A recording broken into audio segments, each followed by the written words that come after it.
Все, можно начинать, да?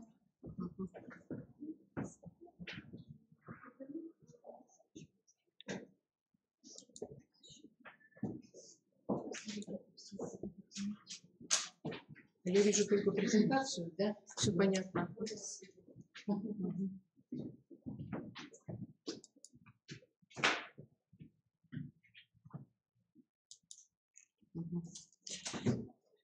Добрый день, уважаемые коллеги, отец Максим, Ирина Леонидовна. Мы рады вас приветствовать и очень радуемся всегда тому, что у нас такие замечательные наши партнеры, уважаемые коллеги, которые находятся сегодня в районах, у себя, в школах, в управлении образованием. Я тоже вас приветствую. Мы начинаем заседание РМО по основам религиозных культур и светской этики и по основам духовно-нравственной культуры народов России. Это у нас второе с вами заседание.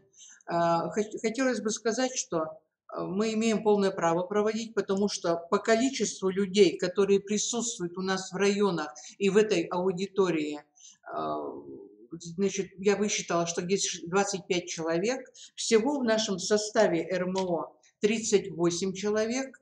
Из них 6 в отъезде находятся в Москве на 26-х международных рождественских чтениях. 2 человека больны. Вот такой у нас расклад. На повестку дня предложено ряд вопросов. Вот эти вопросы перед вами. Хотелось бы несколько слов таких обобщающих сказать о том, что сегодня у нас в республике происходит с этими предметами, какие у нас проблемы и какие перспективы. Это мое выступление. Далее. Второй вопрос, к сожалению, он у нас выпадает, потому что Наталья Григорьевна Каменева заболела только вот сегодня, так вот случилось. И поэтому по второму вопросу информацию мы отправим в районы и всем здесь присутствующим по электронной почте в печатном виде вот этот вопрос. Наталья Григорьевна напишет небольшую такую статью, где она обобщит опыт сопровождения преподавания курса РКСФ в городе Сыктывкаре. По третьему вопросу о необходимости проведения мониторингов, что дают мониторинги по РКС и по основам духовно-нравственной культуры в работе муниципальных управлений образования, самих учителей. Об этом Жукова Ирина Васильевна из Кайгородского района, заведующая методкабинетом. Она очень серьезную работу проводит в этом направлении, и вот ее опыт нам тоже очень интересен. Следующий вопрос. Реализация новой образовательной области основы духовно-нравственной культуры народов России. Рекомендации программ и учебников. Здесь мы просмотрим презентацию, какие учебники выбирать, на что обратить внимание при вот выборе очень важного вопроса, это именно учебников. Следующий вопрос – это проведение в нашей республике викторины с 4 по 11 класс по основам православной культуры.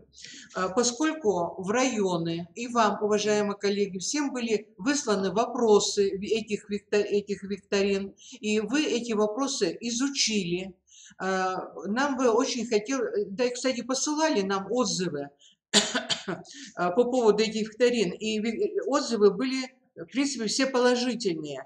Но вот в качестве эксперта из инициативной группы мы предложили выступить Вере Владимировне Бреттенфельд, 37-я школа, Эжемский район города Сыктывкара. И заканчиваем мы наше заседание объявлениями, что дальше мы будем делать, какие у нас перед нами стоят задачи. Уважаемые коллеги, у вас есть какие-то вопросы и предложения по повестке дня? Принимаем эту повестку? Принимаем, да? Так, спасибо. Итак, вопрос первый. Мищенко Инна Михайловна, методист Института развития образования. Это Асгезим. Итак, прежде чем начать свое выступление, мне хотелось бы поздравить всех учителей и методистов нашей республики с тем, что учительница Объячевской школы Прилузского района Сердитова Людмила Васильевна заняла у нас 3-е место в международном конкурсе за нравственный подвиг учителя. Она находится в Москве. В Москве находится 25 человек, представителей нашей республики, и они там участвуют в замечательном форуме. Вот Людмила Васильевна, ее опыт очень интересен. И вот одно из предложений, которое поступило, я вперед уже забегаю, опыт Людмилы Васильевны в письменном виде разослать во все районы, чтобы там учителя познакомились и не только приняли к сведению, но и также использовали активно в своей работе. Итак, необходимость духовно-нравственного образования и воспитания, конечно, очевидна, и никто с этим уже сегодня никто не спорит, и никто этот тезис не опровергает. Его реализация многовекторна и универсальна. Пути интеграции духовно-нравственного компонента в систему современного образования очень различны. Одно из направлений реализации – это вот те 2 курса, которые мы представляем. Это основы религиозной культуры и светской этики и основы и основы духовно-нравственной культуры народов России. Именно через эти предметы очень мощно реализуется сама идея духовно-нравственного воспитания и практическая работа.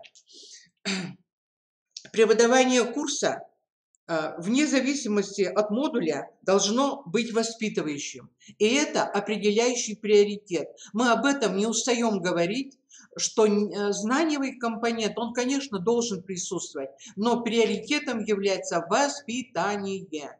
А предмет будет воспитывающим тогда, когда он дойдет до души каждого ребенка. Пройдет через душу преподавателя и дойдет до души каждого воспитанника. Свобода современной школы, по выражению Антуана Сент-Экзюпери, это свобода заблудшего в пустыне. Иди куда хочешь, только куда идти не знаешь. Школу на сегодня буквально захлестнул шквал различных технологических и других изобретений. Практикуются все новые и новые технологии, новые воспитательные системы, технологии аттестации учителей, новых учебников масса, наперебой не только предлагаются для внедрения, но и властно внедряются. И кажется, что этому не будет конца. Делается все наспех, без длительной всесторонней проверки и экспертизы, без отработки всех составляющих того или другого учебника или той или другой системы. Создаются некоторые виртуальные реальности, еще более отдаляющие школу от жизни, от человека и от ученика. За последние столетия мы многократно убеждались, что искусственно созданные воспитательно-образовательные системы не только имеют короткую жизнь,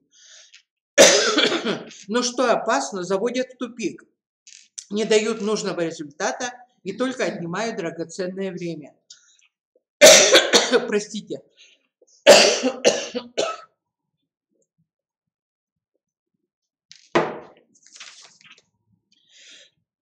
Между тем, и это аксиома, задача наша воспитательно-образовательных систем не в придумывании все новых и новых технологий, не в инноватике как таковой, а не в слепом следовании мало проработанным научным, заметим, и антинаучным идеям.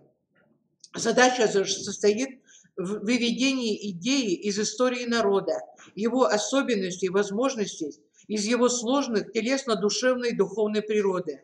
Любая педагогическая система, чтобы была работающей, вынужден соответствовать своим исполнителям и захватывать с собой не более чем зону ближайшего развития, ближайшую перспективу. Такой ближайшей перспективой является реализация в области духовно-нравственного воспитания. Я отмечу неформальное, которая завершилась бы составлением программы по духовно-нравственному воспитанию. Программу составили, положили ее и забыли. А созданием реальной эффективной системы работы образовательных организаций по реализации задач духовно-нравственного воспитания по всем направлениям. Чтобы воспитательно-образовательная система была эффективной, необходимо единомыслие всех участников образовательного процесса в главных методологических положениях и подходах, в понимании и интерпретации основных понятий духовно-нравственного воспитания. Даже и самого термина духовно-нравственное воспитание до сих пор нет единого подхода.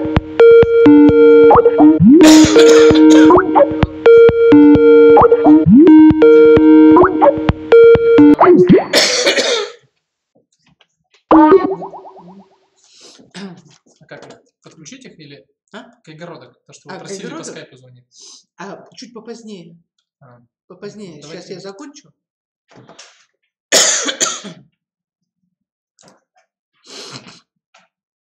Сейчас напишу. Ой, да что такое? Через сколько? 10 минут? Через 10 минут? Или...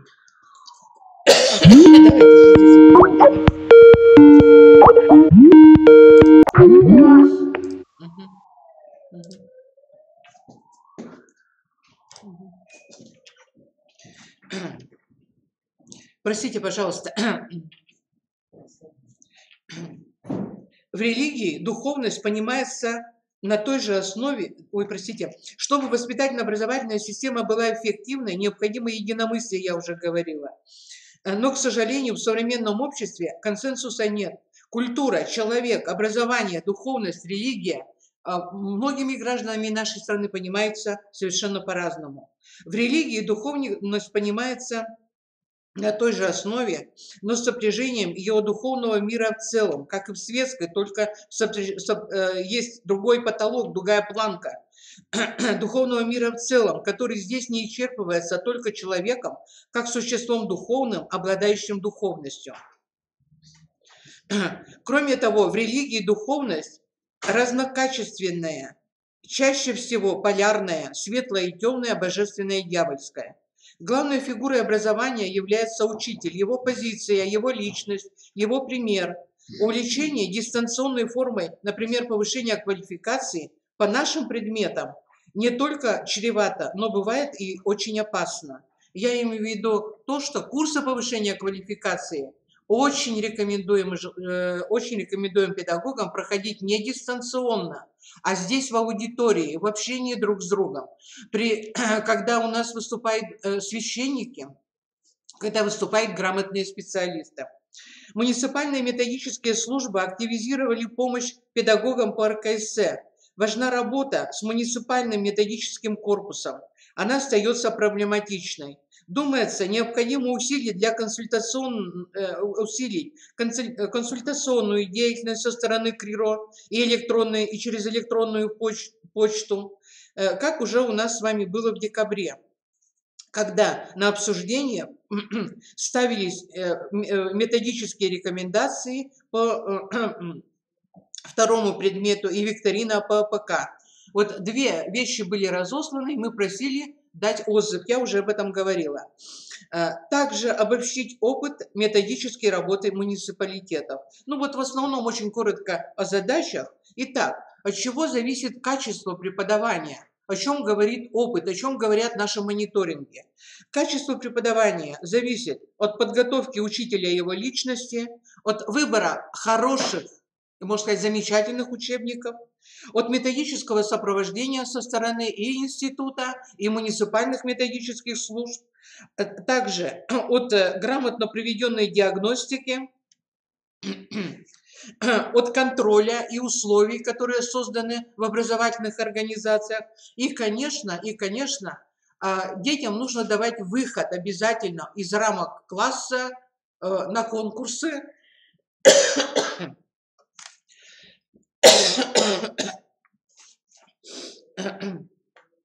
на участие в различных викторинах, олимпиадах и так далее. Спасибо за внимание. Вопросы, пожалуйста, в письменном виде подавайте. Здесь у аудитории есть какие-то вопросы? Нет вопросов, да?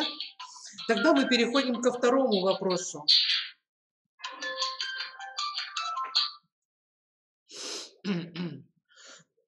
Подключаем, Саша, подключаем. Кай-городок о роли мониторинга. Алло? Алло? Да, все. Мы вас подключаем. Так, мы предоставляем слово Жуковой Ирине Васильевне. Так, я не буду мешать, если я буду тут сидеть, да?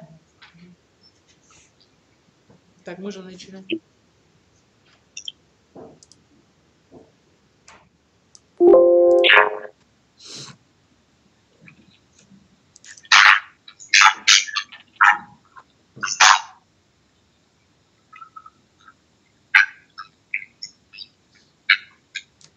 Все, да? Все. Так как ей сообщить, что можно начинать? Начинайте, Ирина Васильевна. Добрый день, уважаемые коллеги. В общем-то, я бы хотела сегодня в своем выступлении рассмотреть вопросы мониторинга. И минуту я сейчас включу.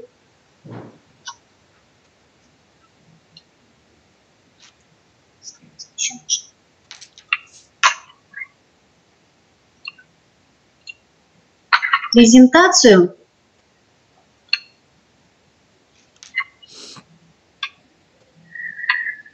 Ну и, в общем-то, осуществление преподавания комплексного курса связано с формированием у обучающегося мотивации к осознанному нравственному поведению, основанному на знании, уважении культурных и религиозных традиций многонационального народа России, а также к диалоге с представителями других культур и мировоззрений.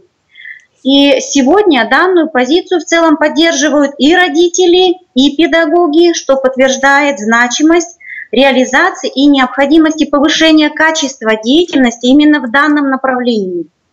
И особое место в деятельности, обеспечивающей качество образовательных результатов курса ОРКС, занимает мониторинг, который, оперируя информационными данными, позволяет принимать решения управленческого характера, гибко реагировать на проявляющиеся проблемы, требующие скорейшего решения.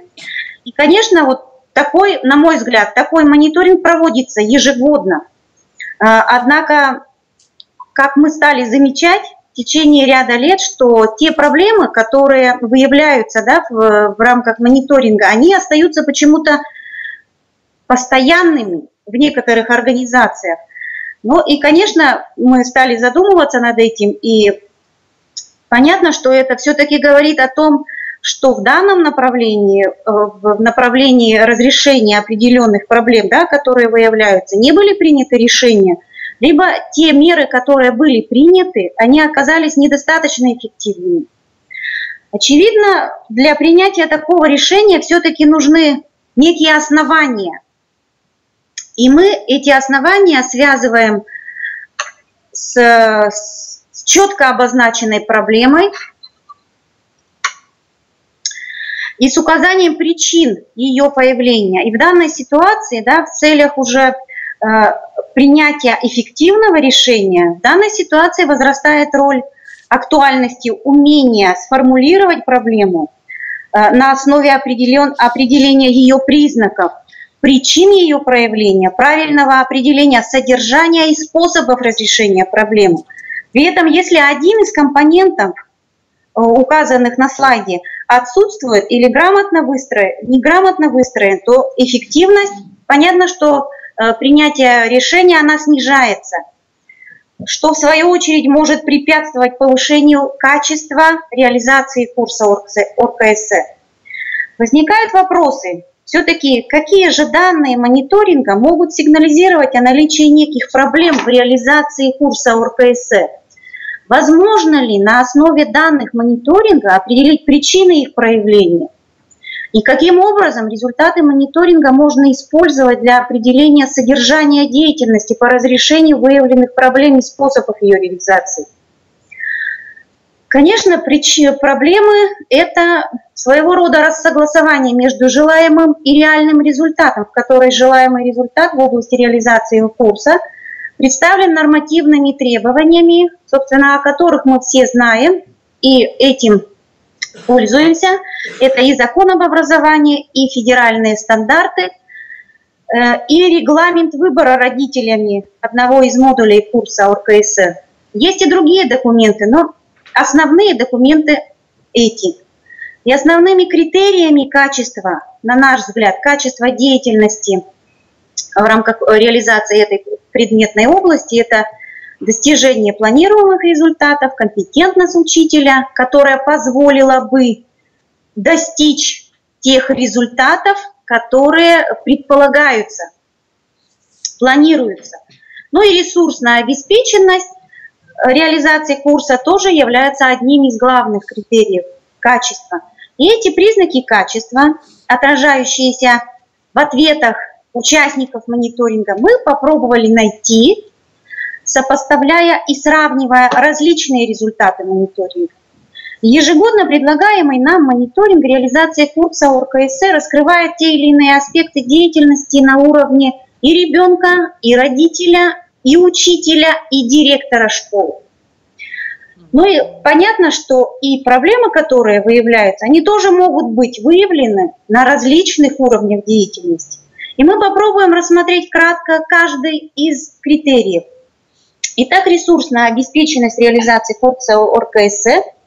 И данный критерий включает в себя информацию о наличии системы нормативных документов, квалифицированных кадров, достаточности материально-технической базы, создания организационно-методических условий и условий обеспечения информационного содержания реализуемой деятельности.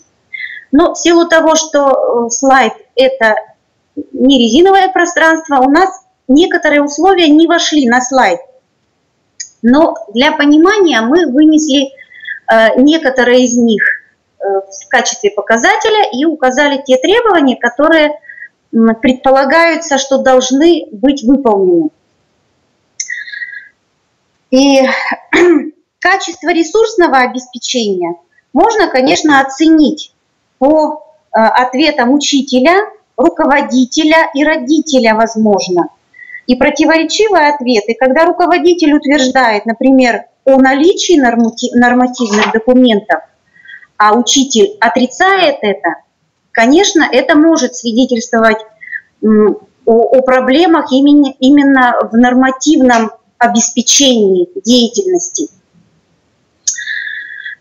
И понятно, что несмотря на то, что документ есть, а он не работает, это тоже говорит о проблемах в нормативном обеспечении работы.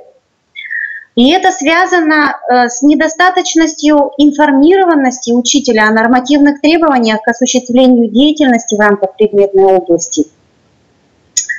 На примере ответов разных участников мониторинга, помещенных на слайде, мы можем видеть, сделать выводы, что все-таки недостаточно у нас ведется работа по нормативному обеспечению, по организационно-методическому сопровождению учителя в рамках реализации данной деятельности. То есть регламент выбора, вот на примере ситуации, которая обозначена на слайде, мы говорим о том, что все-таки регламент выбора не соблюдается. Представитель администрации и учитель не владеют содержанием нормативных требований, предъявляемых к осуществлению выбора одного из модулей, что подтверждается ответами родителей. Возможно сопоставить данные о доле таких школ в муниципалитете и выстроить динамику этих изменений. Возможно, выводы будут несколько иными, и этот вопрос можно рассмотреть и шире, охватив и другие компоненты ресурсного обеспечения. Что касается компетентности учителя. Компетентность учителя, она, в общем-то, проявляется в знании содержания предмета, умение его реализовать через учебную и внеурочную деятельность на основе оценки образовательных результатов, проектирования содержания деятельности, использования деятельности технологий, а также в сформированности педагогической позиции учителя. И проблемы по вопросам сформированности умения учителя объективно оценить образовательный результат можно, на наш взгляд, все-таки выявить на основе соотнесения ответов ребенка, учителя и родителя на такие вопросы. Как, по вашему мнению, осваивают ваши ученики курс ОРКС? Это мнение учителя. Хотел бы ты, чтобы этот предмет изучался в дальнейшем, по мнению ребенка? И по мнению родителя, насколько родитель считает полезным этот предмет? Хотел ли бы родитель, чтобы ребенок продолжал изучать этот предмет в основной школе? И насколько он видит позитивные изменения в поведении ребенка, который изучает этот курс? Исходя из ситуации, которая смоделирована на слайде, становится понятно, что учитель, в общем-то, утверждает, с одной стороны, о достижении планируемого результата, однако его оптимизма не разделяет ни ребенок, ни родитель. При этом родитель, считая предмет полезным, он особо не видит позитивных изменений в модели поведения ребенка. И данная ситуация фиксирует трудности учителя по вопросам приобретения и расширения опыта реализации ребенком социально одобряемых моделей поведения. В том мониторинге, который мы ежегодно заполняем, замечательный вопрос касаемо трудностей преподавания в анкете для учителя. Этот вопрос поможет выявить проблемные точки в деятельности учителя с позиции сформированности педагогических знаний и умений. Если мы соотнесем информацию с данными о количестве и видах используемых технологий, удовлетворенности учителя методическим сопровождением, возможно подтвердить или расширить перечень проблем, испытываемых, осознаваемых учителем. Например, если учитель указывает на трудности, связанные с недостатком методических материалов, непринятие детьми религиозного знания, но утверждает об использовании многих современных образовательных технологий деятельностного типа, возникновение такого рода противоречия может свидетельствовать о недостаточном уровне компетентности по вопросам владения и трансляции деятельностных технологий в образовательной практике. И эти данные можно соотнести еще с ответом ребенка на вопрос, а в какой мере тебе интересно изучать выбранный модуль, и ответом родителя на вопрос, удовлетворены ли вы содержанием и преподаванием выбранного модуля ОРКС. И по достижению образовательного результата. Достижение планируемых результатов, оно проявляется в умении ребенка объяснить и привести примеры, способности к трансляции социально одобряемых моделей поведения в повседневной жизни, проявление ценностного отношения к предмету и к сверстникам. В рамках данного критерия нами сопоставлены ответы на следующие вопросы мониторинга. Хотел бы ты, чтобы этот предмет изучался в дальнейшем, по мнению ребенка, и сопоставили его с вопросом для родителя. Считаете ли вы, что курс ОРКС полезен для вашего ребенка? Хотите ли вы, чтобы он продолжил изучать этот предмет?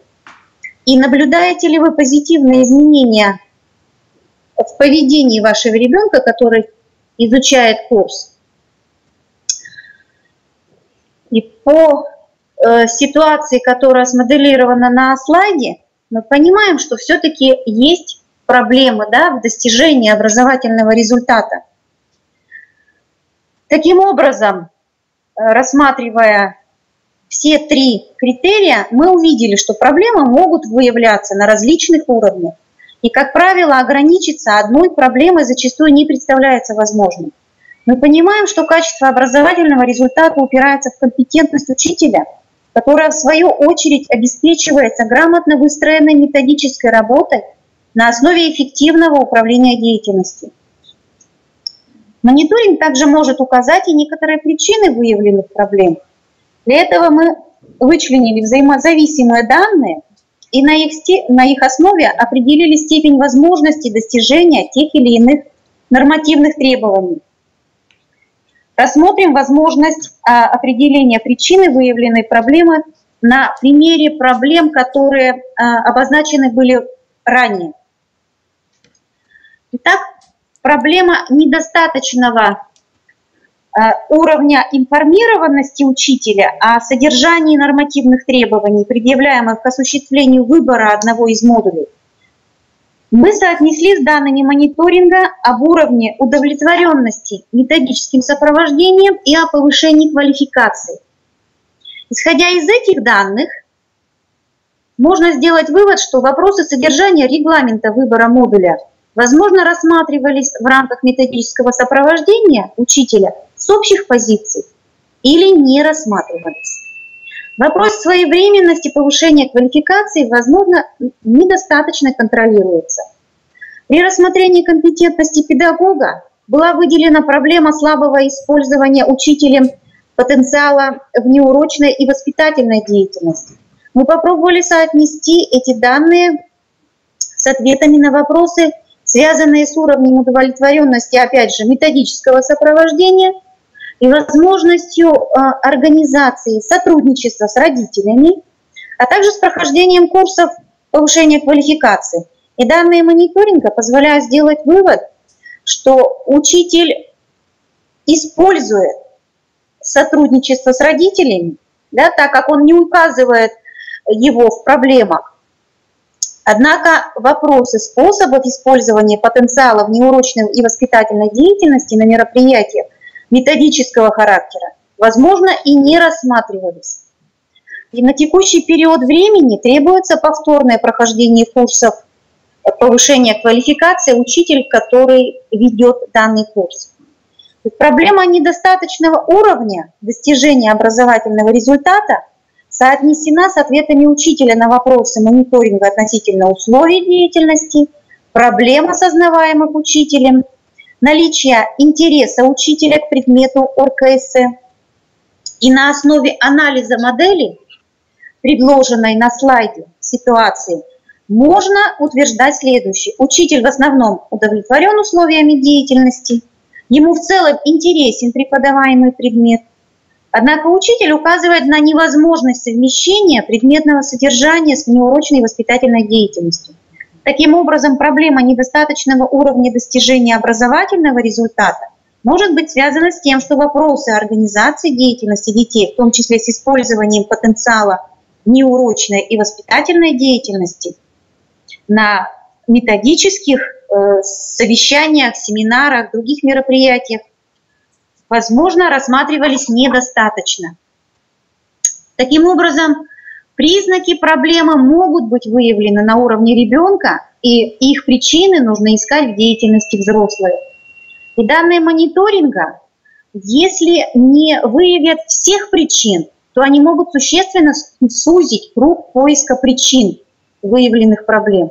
И подобных взаимосвязей, понятно, что формат совещания не позволяет достаточно подробно этот вопрос рассмотреть, но подобных взаимосвязей, которые сегодня рассмотрены, их можно выявить очень много. Важно правильно их прочитать для определения каких-то выводов. Наличие причин выявленных проблем в дальнейшем он позволяет планировать некое содержание деятельности, конкретные мероприятия, которые будут способствовать разрешению проблемы. Так могут быть внесены изменения и в технологическую карту учителя, и в план методической работы школы, и в план внутришкольного контроля и так далее. При этом принятые решения могут быть не только на уровне учителя, но и на уровне школы. Через осуществление методического сопровождения и ресурсное обеспечение деятельности по реализации курса ОРКС мы видим, что любое содержание деятельности, которое ориентировано на решение той или иной проблемы, оно включает в эту деятельность все уровни участников образовательного процесса. И заместителя директора, который осуществляет методическое сопровождение непосредственно, да, и учителя, который участвует и в самообразовании, и обобщает в дальнейшем свой опыт, и организует некие мероприятия. И руководителя, который отвечает за создание условий по реализации курса ОРКС. Таким образом, данные мониторинга реализации курса ОРКС могут все-таки указывать о наличии неких проблем в реализации курса, причины их проявления, что в свою очередь может служить основанием для внесения именно целенаправленных корректив в педагогическую деятельность на уровне учителя, на уровне методической работы школ, управления, тем самым все-таки он может влиять на повышение качества реализации курса ОРКС. Спасибо за внимание. И я готова ответить на вопросы, которые у вас возникнут. Пожалуйста, вопросы. Вопросы, коллеги, есть? Так, значит, вот у меня такое предложение. Я с удовольствием прослушала Ирину Васильевну, и такой глубочайший она сделала анализ. Дело в том, что вот к мониторингу большинство и руководителей, и учителей относятся как к нечто надоевшему, никому не нужному какому-то действию, которое заполняется иногда абы как и так далее. Мне вот хотелось этим выступлением показать всем здесь присутствующим и которые находятся там далеко и нас слушают, что мониторинг – это очень серьезно. Мониторинг, если к нему вот так подойти, он очень много что даст самому учителю и руководителю, и он обучающий характер носит. Мы старались сделать мониторинг так, чтобы все, что необходимо для преподавания курса ОРКС в этом мониторинге было, чтобы он научил. Ирина Васильевна, мы вас благодарим и считаем, что это может быть материал статьи, хорошей статьи. Пожалуйста, в наш журнал эту статью вы нам предоставьте. Да, согласны? Рекомендуем Хорошо. это. Что? Хорошо. Да, ждем от вас статью. Так, спасибо вам. Благодарим вас.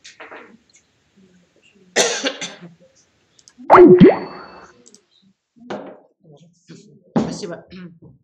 Так, вопросы в письменном виде, потом подойдите, мы все обобщим, если какие-то будут. А сейчас мы переходим непосредственно к третьему вопросу, очень быстро. Мы с вами пройдем вот этот момент, что нам все-таки вот по выбору учебников делать, на что еще раз обратить внимание. Итак, помните, я вам говорила о том, что нам нужно все-таки единомыслие в основных понятиях. Что такое духовно-нравственное? Оно обязательно включает душу и дух. Что такое культура? Это обработка человеческой природы, это из выступления патриарха Кирилла, когда он еще не был патриархом. В 1999 году я взяла с нашей конференции, такую конференцию мы проводили «Православие и русская культура о любви к Отечеству». Можно почитать очень интересные статьи Андрея Кураева в его книге «Школьное богословие». Книги, которая написана непосредственно для учителей. Так.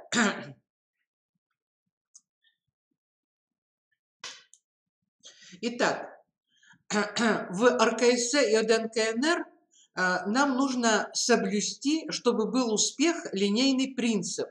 Что это значит? Это значит, что знакомство с содержанием этих предметов должно быть не каким-то отрывочным, там в каком-то классе проводим ОДНКНР, а в другом не проводим. Должна быть система. Современные психологи говорят о том, что чтобы у ребенка закрепились знания, понятия, представления, нужно примерно 5 лет обучать его этому содержанию, давайте ему это содержание.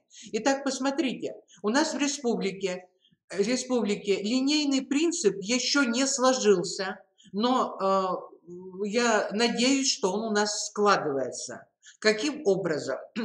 Мониторинги показывают нам, что у нас очень активно кстати, этим республика отличается, и мы гордимся, очень активно работают дошкольники. Вот те, кто к нам приезжает, они говорят, что только в 2 регионах России активно работают дошкольники, вот у нас и еще в одной из областей, вот не могу сейчас точно сказать. Далее посмотрите, начальная школа. В начальной школе ведутся у нас в республике в основном 2 модуля. Основы православной культуры, основы светской этики. Далее, это в 4 классе. До 4 класса мы рекомендуем, и многие учителя уже взяли пропедевтические курсы с 1 по 3 класс, где они готовят к восприятию материала 4 класса РКС. Далее, основная школа. В основной школе вводится уже в 8 классе, в этом году вводится ОДНКНР, ведутся такие предметы, как основы православной культуры, православие в Коми-крае, история и культура родного края, основы светской этики и так далее. Это основная школа.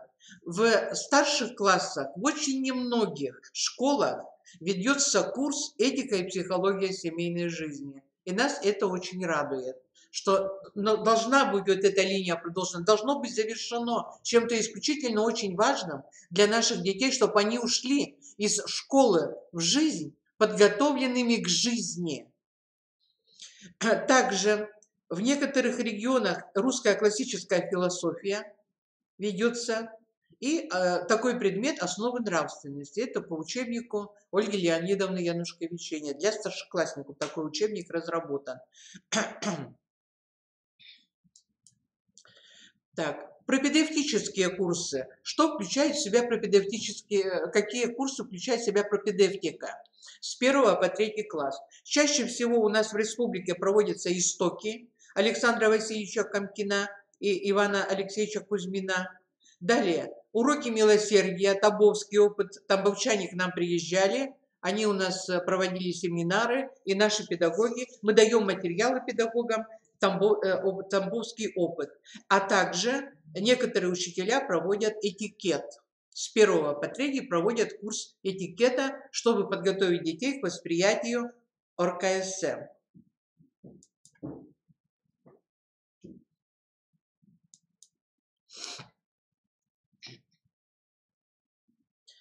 Ну, здесь я на этом не останавливаюсь. Это основные ценности, которые есть, их много в РКС. И эти ценности находят продолжение и в новой образовательной области, но главными в РКС являются отечество, культура и семья. Вот 3 главных ценности. И мы вот, если познакомимся с заключительным уроком Сергитовой Людмилы Васильевны и ее коллег в Обьячевской школе, как раз вот эти ценности 3 на заключительном уроке все и рассматриваются на уроке праздники. И это очень хорошо.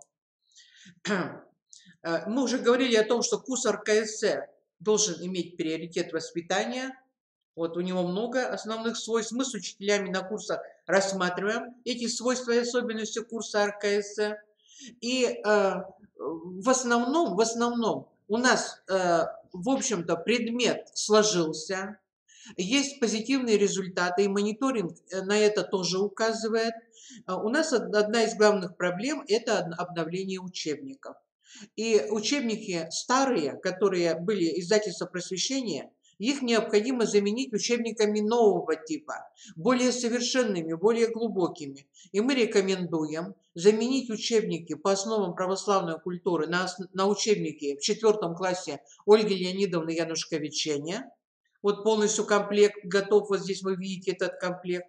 Потом, вот здесь вы видите, будьте добры, пожалуйста, мне подайте вот эти учебники. И у Ольги Леонидовны Янушкевичене разработаны учебники. Вот эти? Да, будьте добры. Ага. Разработаны учебники и далее для 5 и 6. Так, показали. Видно там? Видно, да? Видно, да? Так, И далее для ОДНКНР разработаны учебники. Что касается вот этих учебников, я обращаюсь к вам, уважаемые коллеги. На сегодня наш владыка Петерим и Сыктывкарская епархия идет на очень важный шаг. Она приобретает эти учебники по заявкам. Поэтому те районы, где подчинение Сыктывкарской епархии, у нас еще Воркутинская есть епархия, они могут посылать заявки на имя владыки Петерима, на количество учебников для 5 и 6 класса для изучения новой образовательной области. Вот такое объявление мне очень вам хотелось бы сделать. Есть еще один учебник для 5 класса по ДНКНР. Я вам покажу. Это учебник Потаповской Ольги Михайловны. Метлик и Потаповской.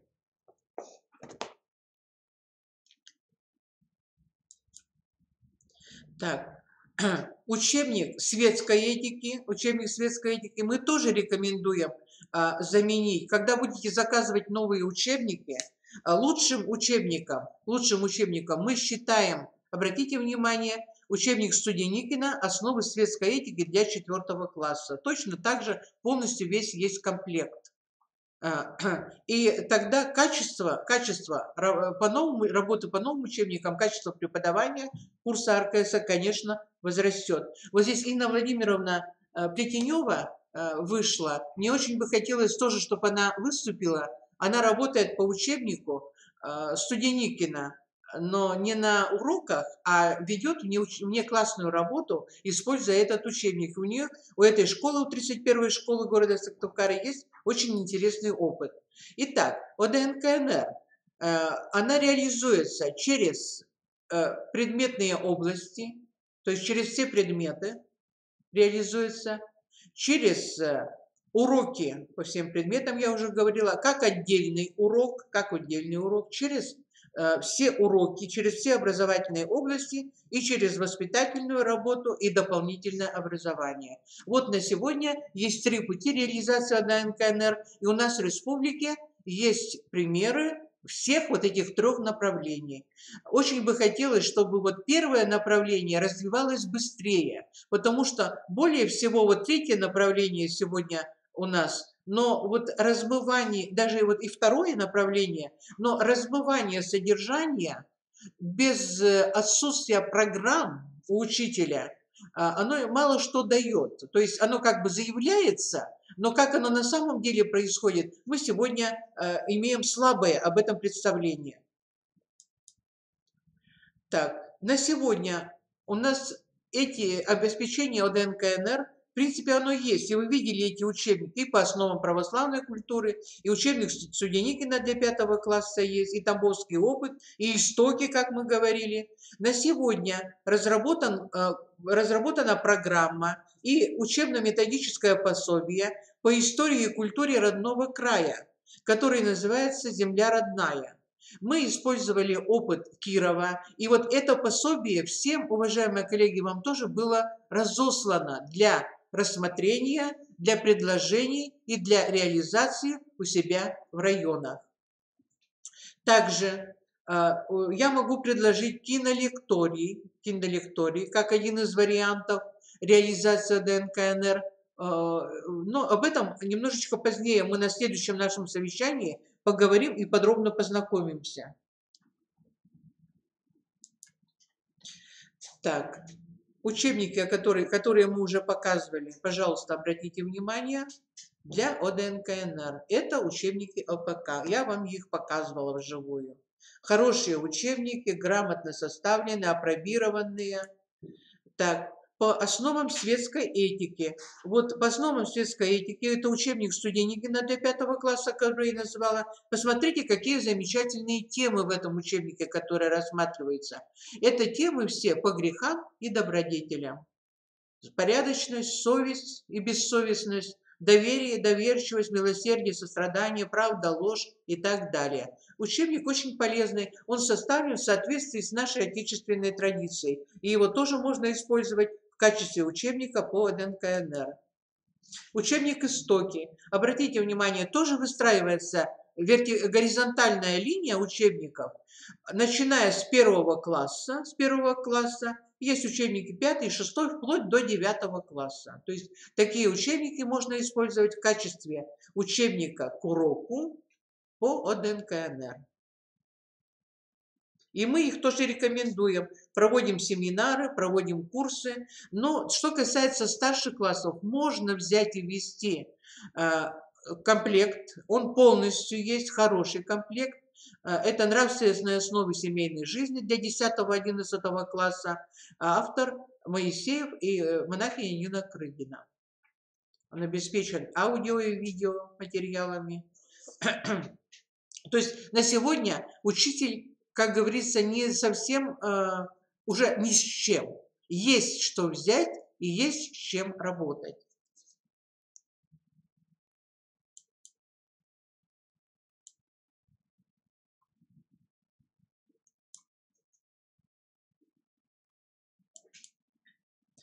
Так. Вопросы вот по третьему пункту есть вопросы какие-то? Вот, что касается учебников? Нет, да, все понятно, да? Тогда мы переходим к следующему вопросу.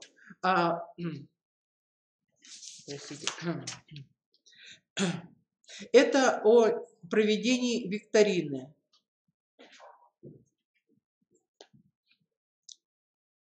Вера Владимировна, пожалуйста, вы викторины изучали? Да. Вот сюда. Сюда. Сядьте.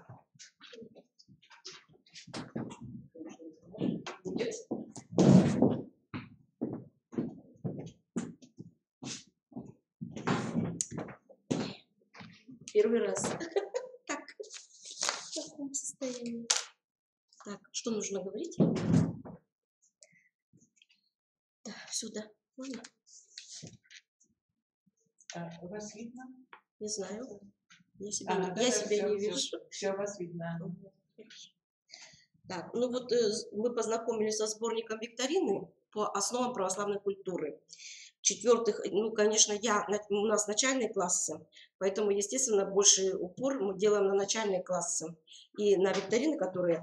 И я хочу сказать, что, конечно, этот сборник составлен с учетом возрастных особенностей школьников, и имеется в виду и тут и начальные классы тоже. Для заданий характерны разнообразные по содержанию характер вопросов. Тут задания интересные, охватывают различные разделы курса «Основы православной культуры» и предполагают различные по характеру ответы на вопросы. Это и прямые ответы, и краткие, и развернутые, и с использованием решения тестов, типа тестов, нахождение, установление соответствий, скажем так, и ставки текст, слова, выражения. То есть самые различные формы. Поэтому это будет интересно для детей. И когда разнообразные ответы они пишут, им тоже будет интересно. Здесь также я хочу сказать, что для детей, для учащихся, мы можем сказать, что это дает возможность. Конечно, я могу сказать, если мы просто это как олимпиаду используем, для детей будет это очень трудно. Потому что вопросы как бы выходят за рамки программы. Поэтому детям будет трудно решить такую просто как олимпиаду. А вот уже как викторину, это уже более другая форма. Это, во-первых, другая форма. Поэтому ребятам будет интереснее. Это дает возможность дает возможность учащимся работать с различными источниками информации. То, что вот связано с нашими универсальными учебными действиями. То есть использование, тут придется много действительно материала искать для того, чтобы ответить на все вопросы. Расширяет кругозор детей, дает возможность выйти за пределы программы, я уже говорила, и оценить свои возможности, свои способности. Вот это для учащихся. Я думаю, что мотивация должна быть у ребят, когда они увидят. Во-первых, интересно составлено, там и картинки, и иллюстрации, все вот такое. Я уже говорила, что ответы в разной форме, поэтому такие формы дети любят. Викторины проходят в школе, поэтому они очень активно участвуют в викторинах. Для учителя, конечно, вот если, например, учитель знакомится с материалом этой викторины, познакомился, то посмотрите, материал викторины позволяет учителю применить даже в рамках внеурочной деятельности, в рамках группе продленного дня, может быть, такие вот различные формы проведения занятий и мероприятий. Это, например, можно такие, как час духовной поэзии. Тоже интересная форма. Вот эта викторина как бы помогает учителям придумывать различные формы дополнительной работы по этому предмету. Тут же можно, вот, например, библейские сюжеты в живописи провести такую виртуальную экскурсию. Тоже будет интересная форма. Я уже так это сама вот читала викторину, и вот такие мысли сразу ко мне пришли в голову. Также, ну и в музыке, конечно. И, например, жития святых. Потому что как бы в рамках литературного чтения дети рассматривают житие, но мало. Все-таки там материала мало. А вот здесь можно выйти уже за рамки программы литературного чтения. Использование материала, этот материал можно использовать и на различных уроках. И тут безграничные возможности для учителя тоже эта викторина дает. Ну, в общем, вот так вот, если вкратце, я только сказала по викторину, как для учителей начальных классов. Но мне кажется, и я читала, конечно, там более такой сложный материал в 5 и так далее, в 11 классах, но мне кажется, вот эти же формы можно использовать и для старших классов, но более уже в сложной форме. Ну, вот, но вы предлагаете эту провести, да, у нас в республике? Очень интересно, и я думаю, что это будет тоже интересно. Мы пытались тоже использовать как бы олимпиады, которые Свято-Тихоновский университет предлагает, да, и там вот нам предлагали вот текст, и там работа по тексту. И в основном вот эти олимпиады считалось как бы выполнено, если ребята вот и по тексту работают и отвечают на эти вопросы по тексту. Вот такие тоже формы мы как бы использовали в школе тоже, и поэтому вот разные формы мы тоже пытаемся, потому что не так много по ОРГС еще вот таких работ. Поэтому очень огромное спасибо всем тем, кто составил эту викторину, работал над ней. Ну и Нине Михайловне, конечно, спасибо. В основном. Благодарим.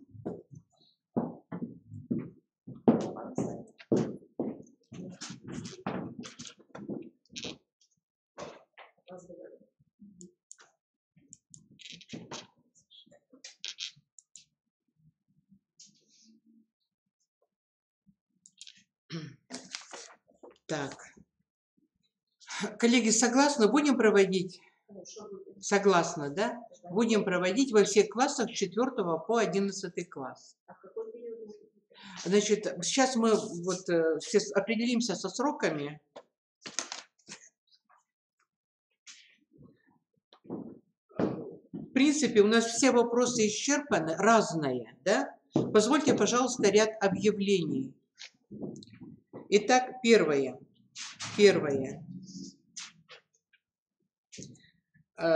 Следующее занятие будет в марте. Заседание, простите, в марте. Мы собираемся, и между, значит, вот этим заседанием и мартовским заседанием у нас будет, соответственно, работа, которую мы с вами наметим сегодня, ваше предложение. В марте мы планируем выступление Сомовой Ирины Викторовны из Воркуты по той же самой проблеме, по которой сегодня мы не смогли прослушать Каменеву Наталью Григорьевну. Это опыт работы учителей Воркуты по РКС и ОДНКНР. Тему она сама выберет, более узкую тему, мы ей даем направление. Это первое. Второе. Не забудьте сделать заказ на приобретение учебников в управлении Сыктывкарской епархии. Заказ. Мы сюда будем заказывать. Да, заказ нужно будет отправлять Тамаре Александровне Ечеткиной, но на имя архиепископа Петерима. Следующее. Не забудьте, пожалуйста, о заявке на семинары по работе с новыми учебниками. То есть вот те учебники, которые есть, которые мы сегодня вам демонстрировали. Институт готов провести семинары по вашим заявкам. Как работать вот по этим учебникам. Семинары бесплатные в рамках государственного задания и сопровождения ОРКС и ОДНКНР.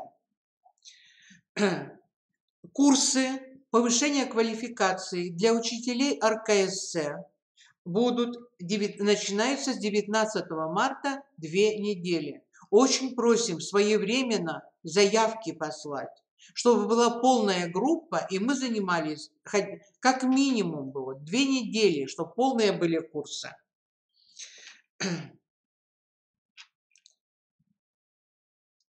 То есть вы хотите, чтобы они сюда не дистанционно? Да, чтобы они не были, хотя кто-то будет дистанционно, но чтобы была группа здесь работающая. Кто там уже дистанционно отдельно, но это малоэффективно, как показывают наши наблюдения.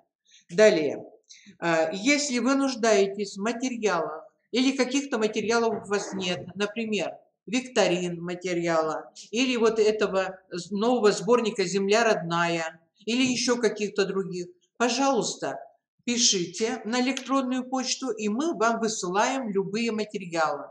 Мы также консультируем учителей, которые участвуют в конкурсах, и подбираем им материалы. Это все педагоги знают. Далее, в 31-й школе, вот Инна Владимировна куда-то у нас пропала, 2 учителя проводят занятия по ДНКНР в кадетских классах на основе учебника «Основы светской этики» Студеникина. Мы приглашаем вас, желающих, этот урок посмотреть, кто свободен. Это будет 26-го в час, Эжинский район, значит, 13 часов. Да, вот сейчас в январе, 26-го, в пятницу, к часу, в час 15. Да, 5 класс. Кадетские классы, там 2 учителя, 2 урока мы просмотрим и их обсудим. Далее, приглашаем воспользоваться сайтом КРИРО. У нас сейчас очень хорошие материалы на сайте. Это открываете главную страницу, находите ресурсы, календарь образовательных событий. Прекрасный материал есть для проведения праздничных дат, для воспитательной работы. Значит, ресурсы, календарь образовательных событий. И последнее. У нас в республике действует православное педагогическое общество имени святителя Стефана Пермского. И это общество действует в Ижевском районе при Свято-Преображенском храме. У нас председателем является отец Владимир Дунайчик. Мы активизируем работу. Общество будет собираться раз в месяц. Звоните на мой телефон, у вас есть мой телефон, и мы с вами договоримся, я вам объясню, когда будут собираться, какие темы будут. Вот такую работу мы активизируем. Дальше и еще есть общественная организация «Русский мир». Вы представляете, да, «Русский мир»? Да? Значит, которая тоже очень активно работает. Вся деятельность общественной организации «Русский мир» – это на базе Центра национальных культур, правильно я говорю, да? На базе Центра национальных культур посвящена царской семье. 2018 год – это столетие убиения царской семьи, поэтому приглашаем вот на такие мероприятия. Был прекрасный бал рождественский, следующий бал, который будет пасхальный. Приглашаем желающих, обращайтесь к нам, мы вам дадим полную информацию. Также информация на сайте КРИРО. Может быть, еще какие-то объявления есть? Ванна Светлана, есть у вас? Идите сюда. Нет, спасибо, я снизу скажу. Посещение занятий. Да? То есть вот это тоже такое мероприятие, которое очень необходимо, я думаю, что и самим учителям, они как нуждаются в методической поддержке и помощи, и оценки в том числе. И точно так же это важно и нам, методистам Института развития образования, по той причине, что мы сейчас немножечко не видим той картины, которая у нас в республике имеется. Потому что не посещая занятия, не зная, с какими проблемами сталкиваются студенты. Так, спасибо большое, Ванна Светлана, за предложение. Ванна Светлана предлагает посещать уроки друг у друга, чтобы методисты и института, и муниципальных методических служб посещали уроки и оказывали соответствующую помощь педагогам, которые ведут эти предметы. Мы выходим с вами. Есть еще какие-то предложения, коллеги? Значит, кто у нас слушает дистанционно нас, пожалуйста, ваши предложения к решению нашего заседания пошлите, пожалуйста, по электронной почте. Электронная почта в информационном письме указана. И мы с вами выходим на проект второго заседания, на проект решения второго заседания Республиканского методического объединения по нашим предметам. Итак, посмотрите, первое предложение. Продолжить работу по изучению опыта преподавания РКС и ОДНКНР в муниципалитетах через обобщение в рамках выступлений, отчетов и публикаций. Согласны? Вот так, как сегодня мы планировали, но не получилось, но дальше мы будем продолжать. Далее. Значит, у нас на очереди Воркута в марте. Ждем от Воркуты очень хорошего выступления, можно также дистанционно, или статьи. Второе. Диагностировать качество преподавания РКС и ДНКР через мониторинг. Мониторинг был очень большой по РКС. Сейчас мониторинг будет несколько по-другому проводиться. Мы уже обсуждали эту проблему.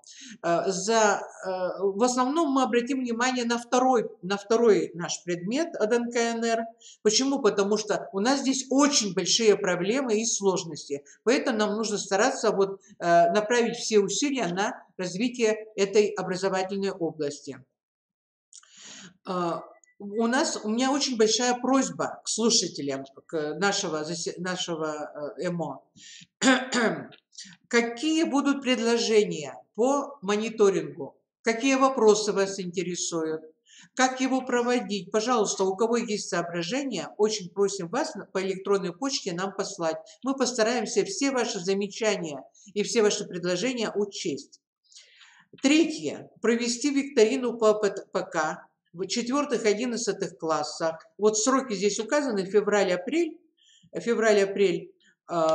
на основе тех разработок, которые есть у каждого из вас, которые были посланы. Значит, вопросы будут оттуда взяты. Конечно, не все, их там очень много, их там с избытком. Но вот за основу мы возьмем те вопросы, которые в данной разработке имеются. Четвертое. Собрать материал по передовому педагогическому опыту лучших учителей РКС и ДНКНР для публикации в журнале «Народное образование» в Республике Коми. То есть этот номер журнала «Народное образование» будет только по нашей республике. Это решение было принято на педагогическом форуме, который мы в конце того года проводили, и нам его остается реализовать сейчас. Куда посылать? По электронной почте. Мы уже начали сбор этих материалов, потом компоновку сделаем и вышлем в редакцию журнала. Пятое. Изучить состояние и условия преподавания РКС и ДНКНР через посещение уроков в школах, на ваше предложение, в школах, и оказать методическую консультационную помощь учителям. Конечно, по всей республике мы никак не можем. И мы решили выбрать 3 ближайших муниципалитета. Это Сыктывкар, Сыктывдинский район. Правда, еще с методистом не договорились, с Екатериной Модестовной, но я думаю, что она не будет против. И Карткировский район. С Анной Степановной мы уже этот вопрос обговорили. Анна Степановна согласна, и мы эти районы выбираем. Туда будем выезжать. Каким образом будем организовывать, тоже договоримся. Наверное, график посещения сделаем, чтобы нам было удобно, и мы других мероприятий вот в эти дни не ставили. Это тоже будет бесплатно, и будет польза и методистам, и будет польза и учителям тоже. И четвертое решение. Транслировать опыт Сердитовой Людмилы Васильевны, победителя нашего конкурса за нравственный подвиг учителя, во все районы, всем учителям Республики Коми через рассылку. Это где-то в феврале мы все разошлем. Так, есть другие еще предложения по нашему заседанию?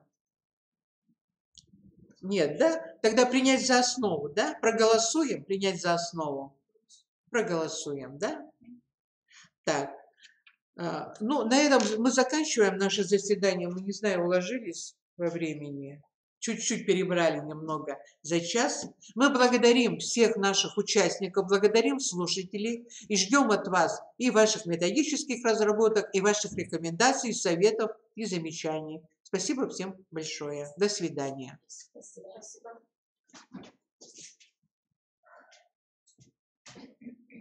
Мария Михайловна, вот пока у нас есть коллеги здесь, я такой бы вопрос задала и вам, и коллегам. А как, вот, конечно, это совершенно новое направление работы, как родители вы привлекаете? Почему? Потому что если в семье это не будет иметь никакого участия, никакого продолжения, то это не всегда будет ребенку интересно. А если вопрос. Семья тоже приобщится, это для нас не менее важно, то, наверное, и результаты будут несколько иные. Вот какой-то уже есть опыт работы приобщения? Да, опыт работы есть, он очень интересный, этот опыт работы. И если такой уже вопрос возник, он действительно очень важный. Давайте мы возьмем за основу нашего следующего заседания работа с родителями. Хорошо? Работа с родителями, вот я хочу сказать, вот у нас в Кировском районе есть поселок Портыбок. Там